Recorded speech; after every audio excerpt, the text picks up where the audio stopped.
Banky special. Yeah. Pure deliciousness. Pure deliciousness, man. My name is Banky, man. Everybody calls me Banky. That's the name that I got from my grandmother when I was young. I'm coming out here after 30 years. Yeah, I ain't got nothing, but I'm gonna have something because I'm rich in personality, you know, and I'm rich in love. My family love me, and that's really all that counts. Other situation I think I spoke about before as well. I used to, like I say, get up. I started getting into my routine. You know, I get up. I didn't go to the chow hall that much. A lot of times dudes go to chow hall. Usually like 90% of the people in the park go to eat. Only a few ever stay back. Depending upon what the meal is, most of the time everybody's gonna go eat. If not, nothing else, just to go over there, to congregate, talk to somebody you might see in another building, this, that, or the third. So when I'm on this joint, I used to come out and work out where everybody go out to eat, you know, get in the corner, do me some burpees, do me some jumping jacks, push-ups or whatever, to clear my mind. So I noticed when I was coming out and I stayed back for chow, especially lunchtime, a lot of times it was a dude that was sitting in the corner. I knew the dude name by then, seen the dude. He'd come out sometime. We had your own chairs on Nottaway. You could bring your own chairs out. So you set your chair out there and you could sit in front of your cell or whatnot. And, you know, that's your own personal chair. So you take it back in your cell when you finish or whatever. So he used to sit out there all the time, man. And I always felt like from the time I got there, which ain't nothing but a couple of weeks now, he was just always watching me, man. I just felt his eyes on me. You know, you doing what you're doing and you turn around and you look that way. It seemed like every time I looked that way, he was looking towards me. And it was kind of starting to throw me off. And he was a big old dude, big old muscle dude, man. And so his name was Boo. So I just got in my mind one day, man. I said, I got to ask this dude, what's up? You know, like I said, I told y'all in the story before, I pull up on him. I asked him, what's up? Do he know me? Whatever. He was like, yeah, he know me. And I'm like, well, what's up? You know what I'm saying? Where you know me from? And he get up and just walk in the cell. So like I say, I'm going to see what he going to do because I don't know what he going to do. You know, what he know me from and what he going to do. And like I say, he came back out of the cell, man. He had a photo album and he showed me the picture of him and Big Raymond. You know, because on there, you know, you could take pictures, you know, with your homeboys or whatever. You had to pay for them, whatever. But you could take pictures, and it was called a picture project. So he had all these pictures of him and Big Raymond. Then he go on to explain to me, man, you know, that was his homeboy, man. He had met him when he was there. They was workout partners. They got real cool, like brothers. You know, then he told me that's how he knew I was, because Raymond had told me about him. So when I got there and he heard my name, he just put a face with what he had been told. So I'm like, what's up, man? I'm thinking, you know, like he wants some beef or something. But he said, nah, it ain't nothing like that. It's dead. He said, I just was looking at you, man, because I was curious, man, because he explained the whole situation to me. He said, man, he took his weight, man. He said, man, he felt like the whole incident could have been avoided. It was his fault because he was pressing you and he kept pressing you and you ended up doing what you did to him. But, man, he almost lost his life. He almost died. You know, he was on life support and all that. He said, man, you changed him, man. All that bully stuff he was doing, he don't do that no more. Even though he was big, he got back. He bounced back, lifting the weights and everything. But he changed his whole personality because of that incident. You know what I'm saying? So he was like, man, yeah, I ain't got no problem with you, bro. He said, I just was in awe from seeing you after all I heard about you and then to actually see you. So I was like, okay.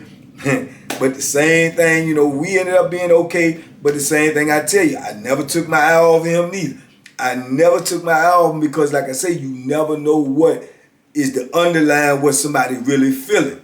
So I never took my eye off of him, man. I always kept my eye on him just because I felt like it was in my best interest. But like I say, I never really had a problem with him. You know, eventually I ended up, when I left that compound, the next compound I ran into his brother.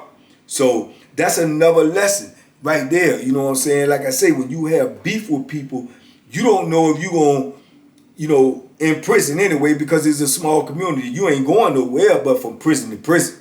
So just like you going from prison to prison, other people going from prison to prison too. So you mess around and have a beef with somebody here and you go to the other compound and this family member there and you not knowing.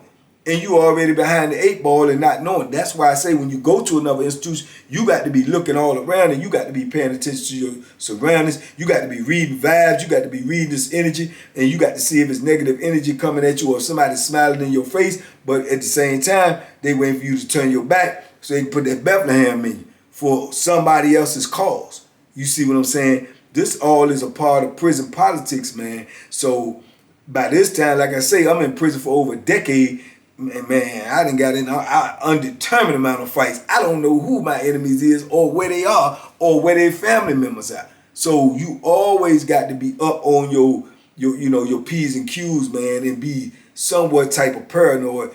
And paranoia will keep you alive in prison. And paranoia will have you on point, because if you not and you get to sleeping or you get to ignoring these little signs that be thrown at you, man, you end up in a bad situation. Yeah, you never know what can happen, man. You always got to, stay, on your square, man, and know what's going on in your surroundings, man. So, like I say, I got in my routine, I'm doing my thing or whatever, man. Then all of a sudden, boom, Shakur pop up. Y'all remember Shakur? I told y'all about Shakur when I taught how to box and everything. Now, like I say, time to pass now. So you talking about, Shakur have been doing this thing for a minute now. He done got his confidence up. He done went from getting bullied, and to now being the bully. Shakur, he always had the heart. Now he got the skills. So, I guess he imposing on what was imposed on him. So he done got on the compound. He next door. I'm on this side. He on that side. I talk to him, chop it up with him or whatever. He glad to be on there because they got the boxing joint. All he talking about is getting in the ring, want me to be his corner man, this, that, and the third. I'm talking about, okay, we're going to see when the fight come up, if we can get you a fight, And he go on do his thing, but he ain't over there a couple of days, and dude's already telling me he over there, he done knocked the dude out over the dice game. He done screamed on the dudes over there, telling me anybody got some beef with him, anybody want to see him, we can get it in, we can rumble, whatever. So he already imposing his will over there, they let it be known where he coming from. So, like I say, he doing his thing, and I can't tell a grown man how to act. He doing his thing. That's what he want to do. That's what he doing. He ain't in my block, so, and even if he was, I'm not going to be down on him trying to tell him how he need to carry, because he grown. He doing what he want to do, and he know what he doing, and he know the consequences. So, like I say, he wanted to get in the boxing match. We used to go out there. We used to work out. I work with him with the boxing. Every now and then I might drop a little knowledge on him, but I'm working with him with that. He want to get in the fight. I told y'all about how that went in an other video. He ended up wanting to get in the fight. He get in the joint with Kilowatt. Kilowatt was a mean dude, older dude, but he had fought pro. He had fought pro on the street and had a good record, and he could rumble. But he had got a little old, a little long in the tooth, so dudes thinking he old. But like I say, what you can't still do physically, you can do mentally, and you can outthink a person in that ring. And if you got your skills, not even 100% skills that you had, but if you still got most of your skills, and you can do what you want to do in there, especially with somebody who don't have the skill set that you have. And he had an amazing skill set. Tall, lanky, and man, he could rumble. So, like I told y'all how that went, I was in Shakur corner. He ended up getting out on Shakur. He outthought Shakur, in that ring. And like I say, egos get involved. Now Shakur feel like he got something to prove outside the ring. So dudes might be talking about, yeah, man, you let the old man beat you, this, that, and the third. Then we had a homeboy on my side, old Walt, and Walt supposedly had said something about, yeah, he let the old man beat him, but he over there acting like he like that, whatever. That get back to Shakur. Shakur say something to him. They had words. Next thing you know, they talking about going back in the laundry room to rumble. I don't know nothing about none of this. Like I told y'all in the other video, if I knew something about it, I would have tried to stop it. Anyway, they go back there, and like I say, Walt think they going back there to fight. Shakur, like, man, he from the city. He might got that Bethlehem with him, might got his homeboy. So Shakur bring that thing back there. They go back there. Next thing you know, they say a couple of words. Shakur pull the joint out and hit him. Bop, bop. And tell him he better get back from back there before he get killed. He come back in the block all bleeding, mad, hollering at the homeboys, telling me they had his back. You see what happened to me, da-da-da-da. He trying to fight one of the homies. He walking around there, blood dripping everywhere. Somebody come get me, wake me up, tell me what's going on. I get up, get my door open, I come out there, I see he leaking like I don't know what. I tell him, man, you better go to medical, man, because you going to bleed out, man. You messed up. He don't want to listen, but I eventually talk him into going to medical. The lady in the booth see he bleed. She opened the door. She let him out. Man, like I told y'all, man, it won't but a couple of minutes later, man, they come running in there, lock everybody down, woo, woo, woo. The captain and all them coming in, they walk around, they see blood in front of my cell. They question me. Next thing you know, they telling me I'm going to jail.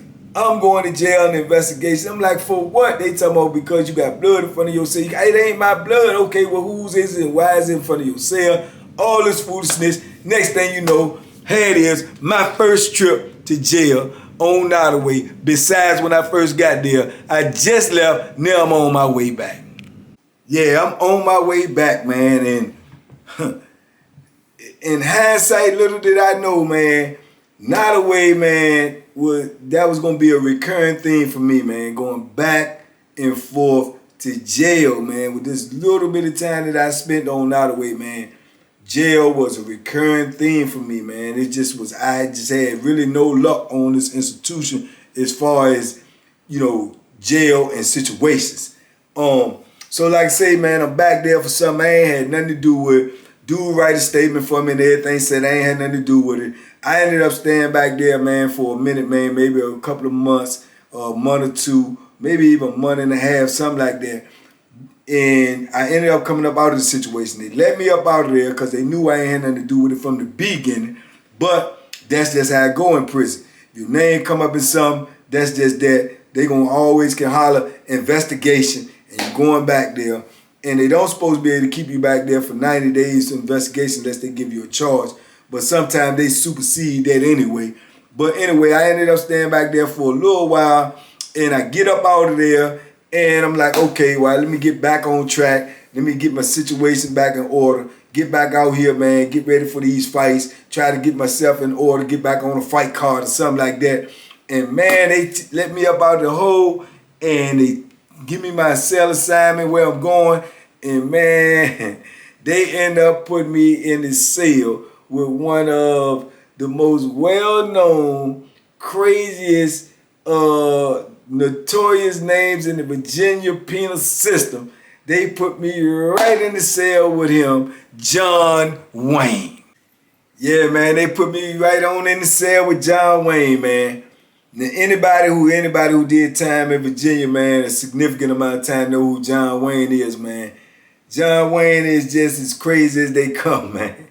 Crazy as they come, man. Good dude, man, big hot, man, but when he go off, he goes off. You understand me? He goes off.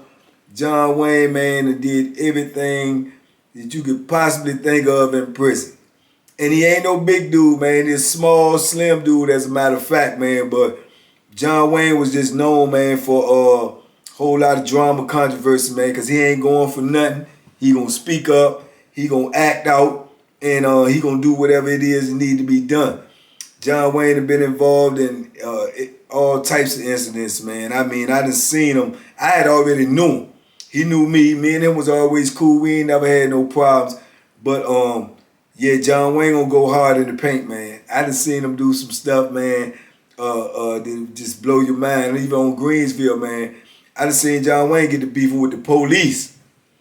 John Wayne get to beef with the police. John Wayne had got the knife, the Bethlehem in one hand, a broom handle in the other hand, and walk up in the administration building looking for the police. In the administration building, where all the police at. You know, John Wayne was crazy, man. I mean, crazy to another level, you know, and he got out too. He out here somewhere. Salute to John Wayne, man. Richmond finest. Yeah, a real road warrior, man. And they put me in the cell with him, man. So as soon as he see me, like, oh, what's up? We dab each other up and everything.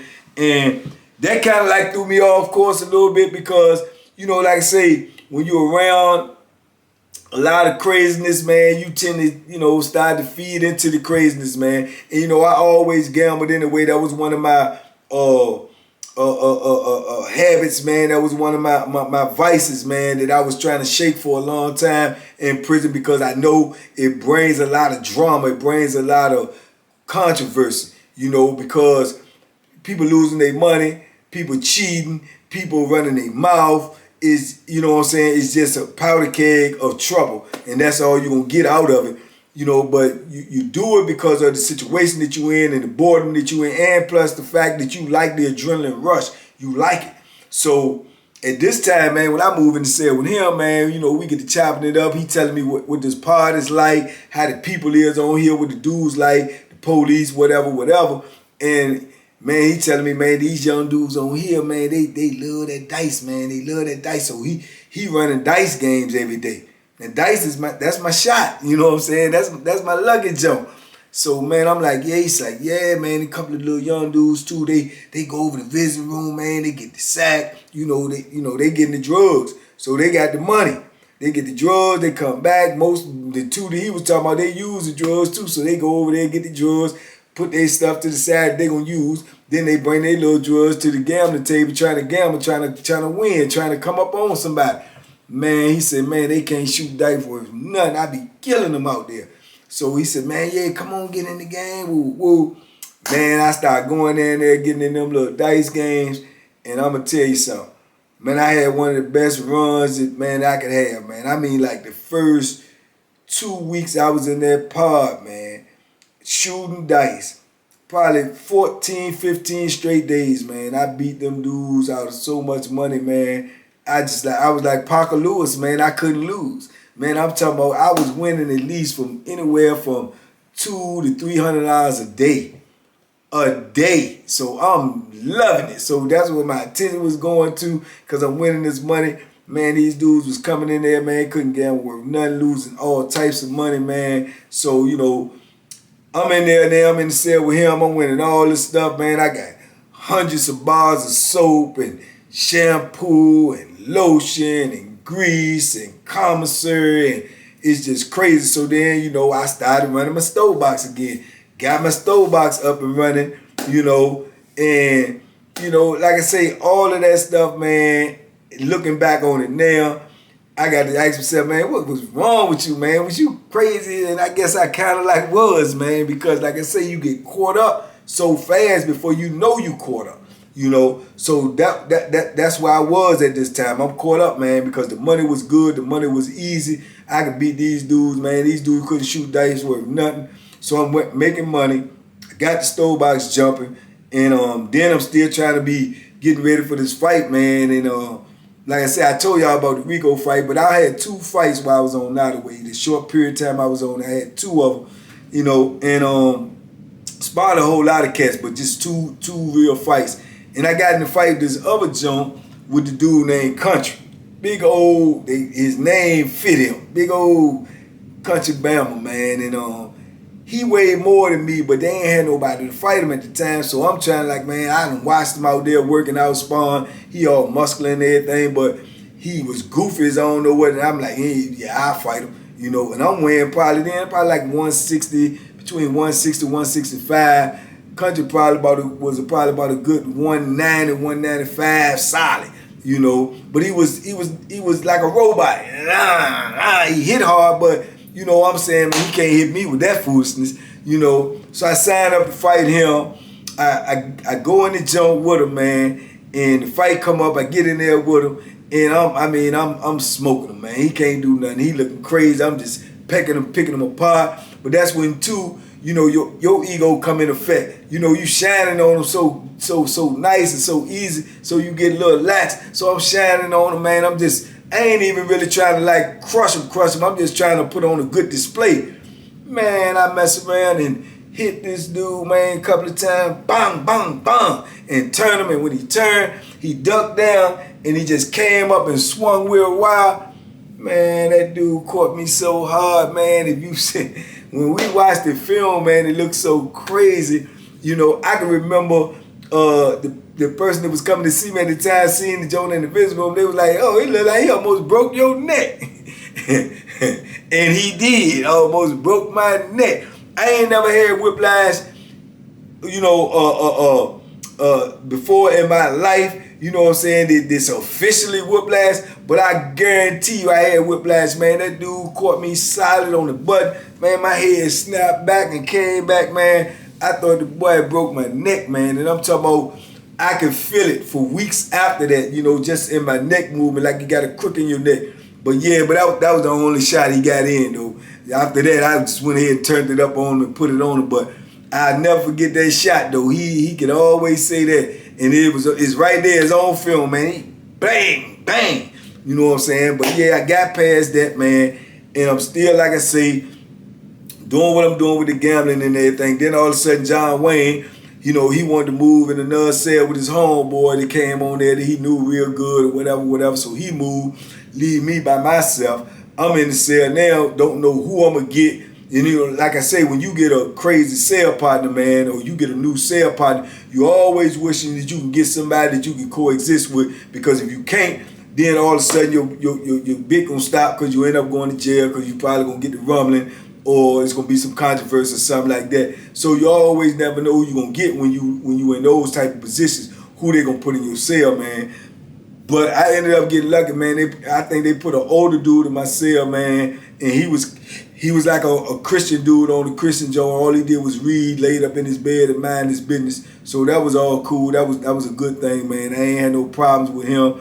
You know, I still was going out there, gambling, shooting dice. You know what I'm saying? John Wayne in another cell now, but he in the block, so he down there shooting dice too. Then he get to losing. Now he think we still supposed to be gapping money because we cool, but you ain't even in the cell with me. But I still used to look out for him, man, because he get in there, lose all this, he come right back up to me like, yeah, Bank, man, man, I was trying to beat them dudes, win something. I ain't win though, man. I know you won everything, man. Can I get mines back? You know, so I used to just give him his little stuff back, man, and throw him a little something, man, because that was my dude, man. But he, you know, if he can, it's different when you running the game and when you in the game, because when you running the game, you gonna cut. So you making money and you betting on the side too. So you should always stay ahead. But sometimes you overstep and get on out there and try to bet everything, you lose it, and you losing that, and you lose your cut too. And he had a propensity to do that a lot. You know what I'm saying? But he always knew if I was down there, he was safe, because most of the time I was gonna win and I'd give him his stuff back. You know what I'm saying? But yeah, man, but you had some dudes that came in there and you get card shots, man. You got card shots, you got dice shots, you got dudes that know how to pick them dice up and roll them on anything they want to put them on. So you got to watch for them type of dudes and keep them out your game. You had dudes that get in the card game, man. They can shuffle that deck up and give you anything they want. And I can remember, man, they had this dude that came on there. He was from New Orleans. And, man, he looked just as country as you want to look. He had a big old pop belly, he had a big old afro, but at the time dudes was growing their hair. I had an afro on Nottaway, long afro, man. You know, he had to braid. I used to braid my hair up all to the back, and he had a big old afro, man. He ain't never braided, just knotty everywhere, man. He just looked the country, man. But old boy came on there, man, and he was on that compound, in that pod for probably about a couple of days, and he approached me. He said he wanted to holler at me, so I'm like, what's up? So he telling me, he was like, man, look, I just got on the block, man. I'm from New Orleans, man. I done been to like 15, 16 Super Bowls, man. I done been all over the world, man. He said, man, I got a lot of skills, man. I win money, man. I done made hundreds and hundreds of thousands of dollars of money, man. You know, doing this 3-card Molly and doing the put the ball under the top thing. I'm like, what? He was like, yeah, man, I'm telling you, I'm super nice, man. He said, but the reason why I'm approaching you, I see you got your hands and everything in the block. You know, you got the store, you got the dice game stuff going. He said, man, I ain't got no money because I just got here. He said, but I'm telling you, I got skills to get any type of money you want to get. You know what I'm saying? He said, all you got to do is just trust me, baby. Just trust me. Got that little New Orleans accent. I said, man, come on, man. He said, let me show you something, baby. Let me show you, baby. And he break the cards out, the 3-card Molly jump. So he put them there, and he He said, check it out. I want to go ahead and pick the card. Look at him. Do his little thing. Woo, woo, woo. He said, now get the card. He talking all that talk too, you know, red, you dead, you know, black, and all this stuff. So I go to pick it. Wrong one. He said, I'm going to do it again for you, baby. Let me do it again. Check it out. Woo, woo, woo, woo. I picked the wrong one. He said, now I'm going to do it super slow for you. You know, he do it real slow with one hand. I still picked the wrong card. I'm like, God dang. So he said, now I'm going to even make it better for you. He said, I'm going to fold this card. I'm going to fold the red card for you, baby. Just keep your eye on the folded card. You know it's red. You see the other ones. They black. What? Keep your hands on it. Keep your eye on it. Watch it. So he said, I'm going to do it real slow for you. Now get the bent one because you know it. He said, blah, blah, blah, blah. He said, now get it. Turn it over. I turn it over. The bent card now is the black card. I'm like, man, oh yeah, yeah, he knows something. Yeah, he knows something. He nice. He said, now what I want to do, I want to go out here and set up my joint, but I need somebody to back my hand, man. Just back me. You ain't going to lose no money at all. I just need the money to show, you know, that I can back up what I'm doing, you know. So, you know, because in prison, you know, money on the wood make the gambling good. So I said, okay, I got you, man. He said, I'm going to cut you in. We 50-50. We partners, baby. We partners. I said, all right. And that man go out there in that pod, man, and open that 3-card molly out and clean house. I mean, he went in dudes' money. He went in their drugs.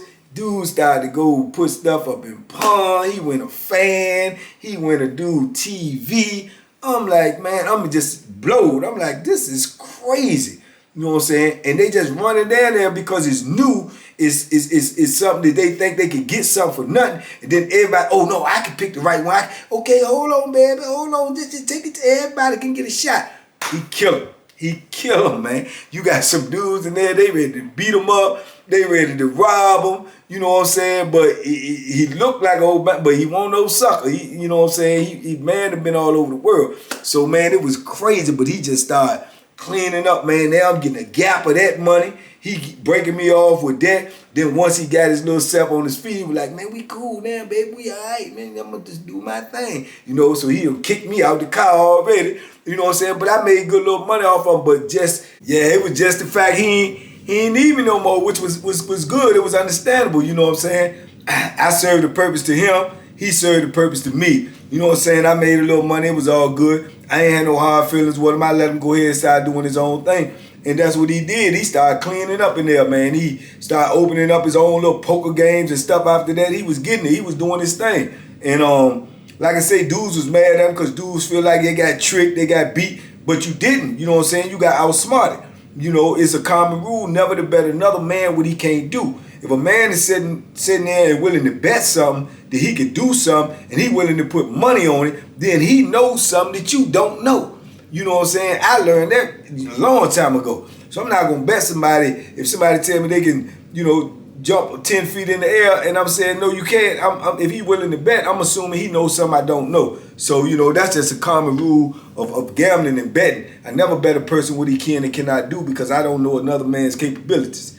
But I guess they had to learn the hard way. And like I say, some dudes was mad I didn't want to get at him, but he let it be known, man. They pushed that Bethlehem in New Orleans too, baby. You know, so won't nobody messing with him. He won't go on for nothing, man. So, you know what I'm saying? He just kept doing this thing, man. I went on and doing my thing and kept it rolling, man. You know, but like I say, we had a wicked little party. We had a crazy party. But Nottaway, period, man, listen. Nottaway was a gunner's camp, man. And when I tell y'all a gunner's camp, it was a gunner's camp. And what I mean by that, all of y'all who own TBP, y'all know what gunning mean. Y'all should know what gunning mean by now. Gunning is when a convict, you know, get himself in a position where he can be masturbating in front of a female officer. He want her to see him. That's what gunning is. Normally it happens in the shower. A lot of times it happens in their cell. They see the female coming around. They'll, you know, get naked or whatever and act like, you know what I'm saying, they doing what they doing and see how the female react. Now, back then, eventually they just turned it into a charge. But back then, even for a long time, they would lock you up for that off the rip. You go to jail, you get a gunning charge. This did not deter these dudes whatsoever. You know what I'm saying? Dudes still gonna gun. You know, they got some notorious gunners in the system. And Nottaway had some of the most legendary gunners on the compound at the time, man. They had Dollar Bill. Dollar Bill name ring all over the system for gunning. Everywhere he go, that's what he doing. That's his MO. You know, they had Action Jackson. Action Jackson was like 400 and something pounds. And all he did was gun. If he hears a brand new broad in another booth, another building, he would get his stuff and go all the way to another building, knowing he gonna get locked up, knowing he gonna get a charge for being in an unauthorized area as well as gunning. He didn't care. He still was going to do it. He was going to do it. And the rumor was he used to do it so much, dudes used to use like, you know, lotion or grease and stuff like that. The rumor was Action Jackson was so broken, he did it so much, he used to actually steal butter out the kitchen and walk around with big sandwich bags full of butter stuffed in his sock, man, because he knew he was going somewhere with a gun. Man, it's just crazy. You can't make this stuff up. Then you had Tech 9 on there. He known all over the system for the same thing. As soon as you heard his name, that's the first thing come to your mind, gunning. Every female on the compound knew who Tech 9 was.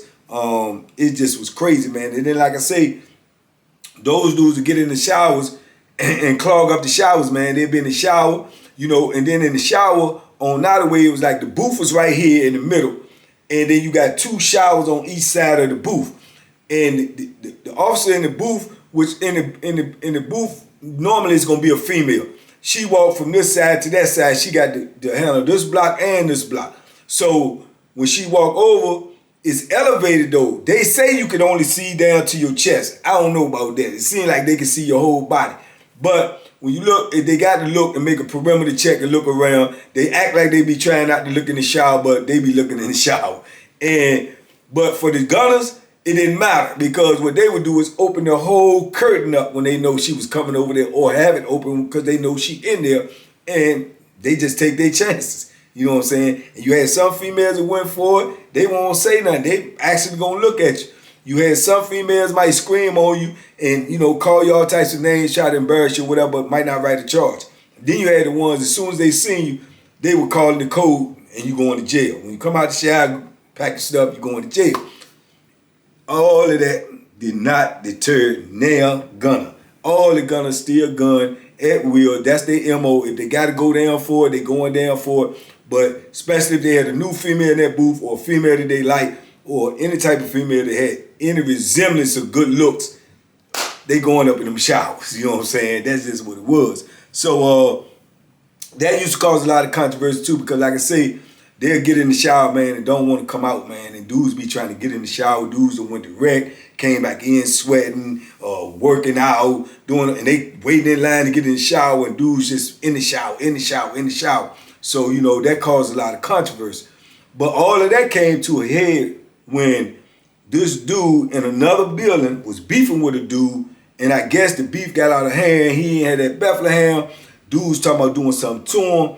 He done went and broke one of the shower rods down out of the shower, and it's a steel pipe, and he done went and beat another dude into a coma with the pipe. He beat the dude into a coma. They had to helicopter the dude up out of there. The dude ended up, you know, in critical condition. So this was everywhere. This was major news. You know, it's spreading all over now. So now the major, you know, this falls on him. The major, I told y'all, he runs everything. He's in control of all security. On an institution, a major usually runs the institution. You got the warden, you got the assistant warden, then you got the major. The warden and the assistant warden, they usually ain't doing nothing, paperwork, collecting the check, and making rules. The major, he gonna be hands-on. He hired the officers, he fired the officers, he place you in what position you gonna go work at, what section, what building. So the major is major on every compound. And he responsible for all trouble, so it's gonna come to him first. Anytime somebody gets stabbed, escape, anything like that, it falls on the major. So I guess when this happened, he wanted to get right on top of it, man, before it started circulating, because people lose their job when stuff like this happen. Because this is the type of incident that's gonna reach outside, maybe to the news or something like that, because somebody had to go to an outside hospital. So they try to keep all that stuff in-house. So when something like that happens, it's gonna be major news. So I guess he wanted to get on top of this stuff before it starts circulating. Because once it starts circulating, man, it was gonna start spreading, man, and going everywhere. I mean, from go all throughout the compound and all throughout the city. I mean, all throughout the system.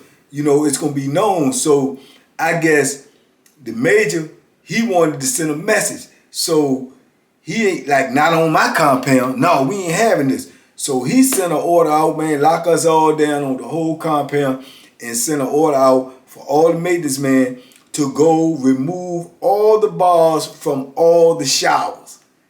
All the bars from all the showers. Now, if all the bars is gone from all the showers, there will be no shower curtains, so everybody in the booth can see clearly in the shower. So this turned into a gunner's paradise. A gunner's paradise.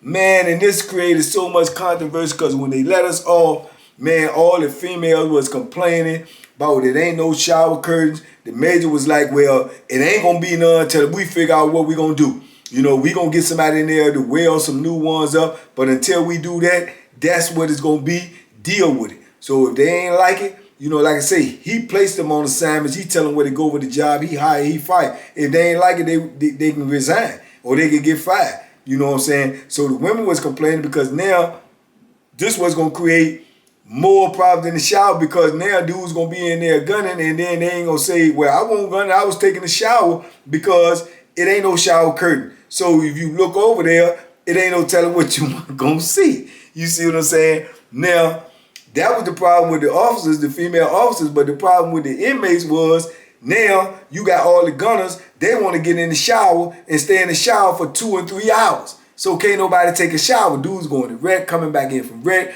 They can't get no shower because these dudes is clogging up the shower. They won't come out, you know. So dudes is running up in the shower, beating dudes up. They getting to fights all over the compound about the shower, man, because these gunners will not get out the shower. They gonna stay in the shower all day long until somebody tell them to get out, somebody scream on, then they'll get out, try to jump right back in line and get right back in the shower. Man, it was crazy. You had females writing up gunning charges, and the major was throwing them out. I don't want to hear it. If you ain't see him actually touching himself or doing that, I don't want to hear it. You know, that's just what we're going to have to deal with for a minute. So, man, it was just pure chaos, man. I'm going to tell you, I don't know how many fights broke out in my block alone over that shower, man. And dudes that started even taking bird baths, man, just washing up in their cell, man, in the sink because they ain't even want to deal with the foolishness, man, because it was off the chain, man. The junk was crazy as I don't know what.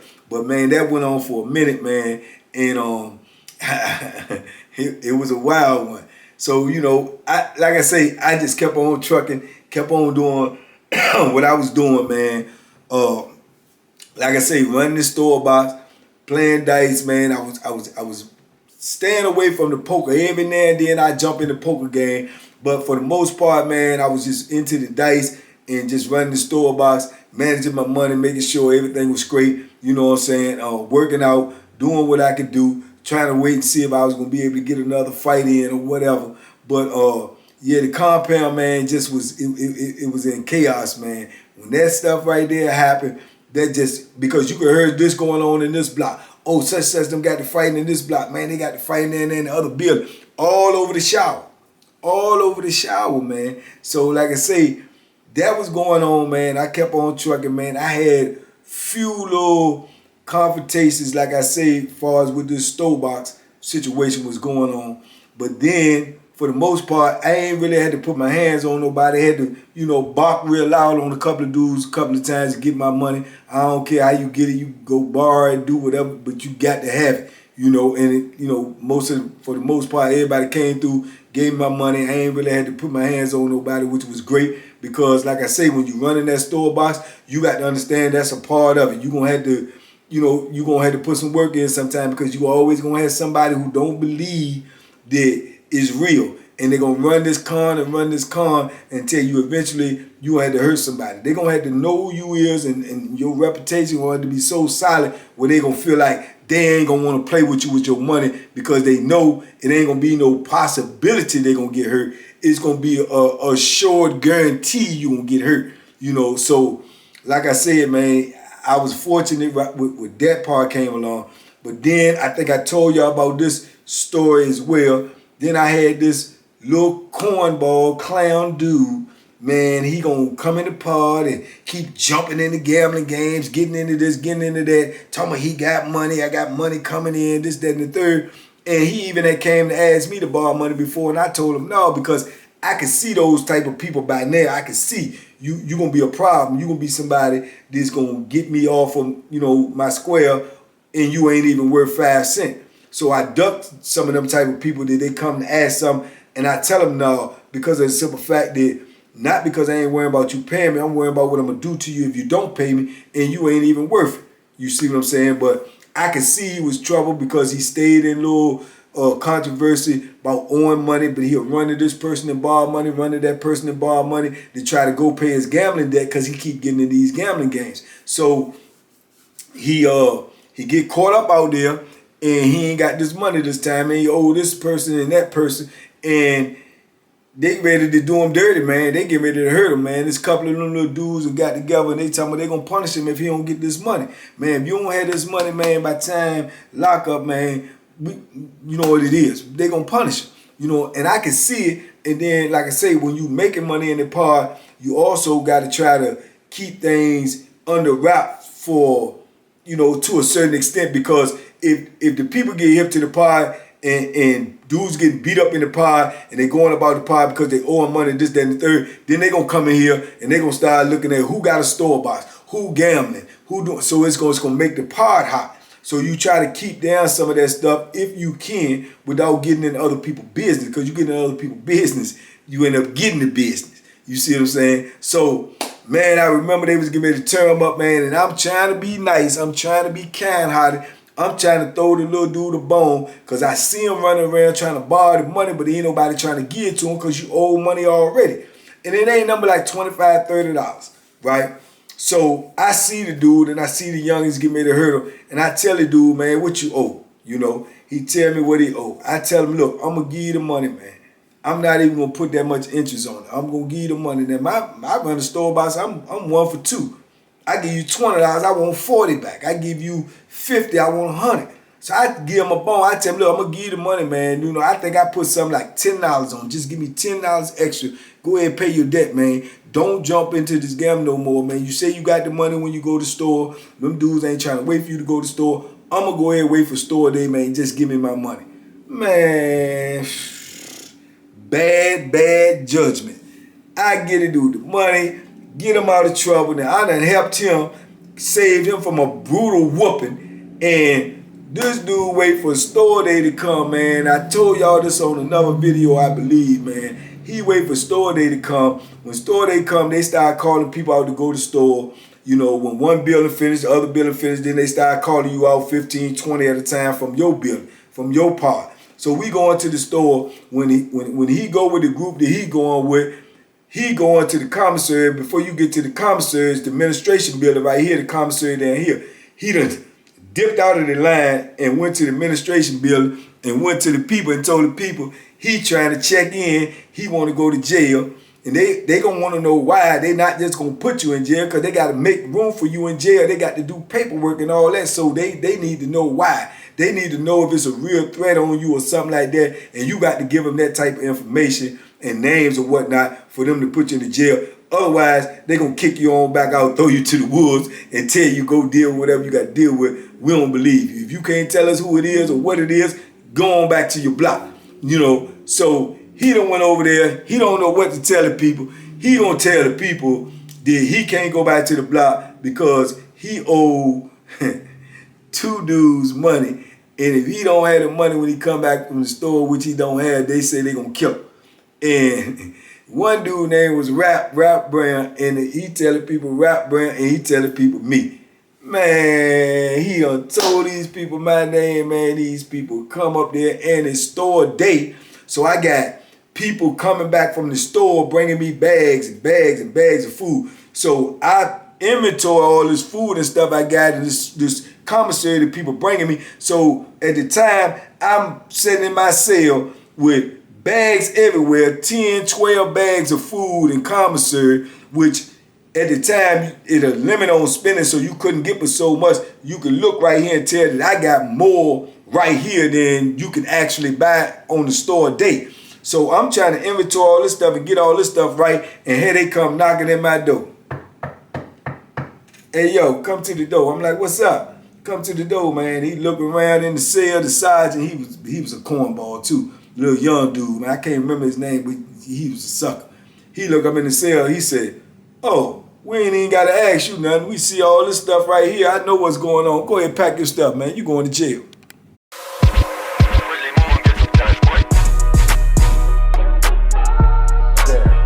The bacon special. Yeah. Pure deliciousness. Pure deliciousness, man. My name is Banky, man. Everybody calls me Banky. That's the name that I got from my grandmother when I was young. I'm coming out here after 30 years. Yeah, I ain't got nothing, but I'm gonna have something because I'm rich in personality, you know, and I'm rich in love. My family love me, and that's really all that counts.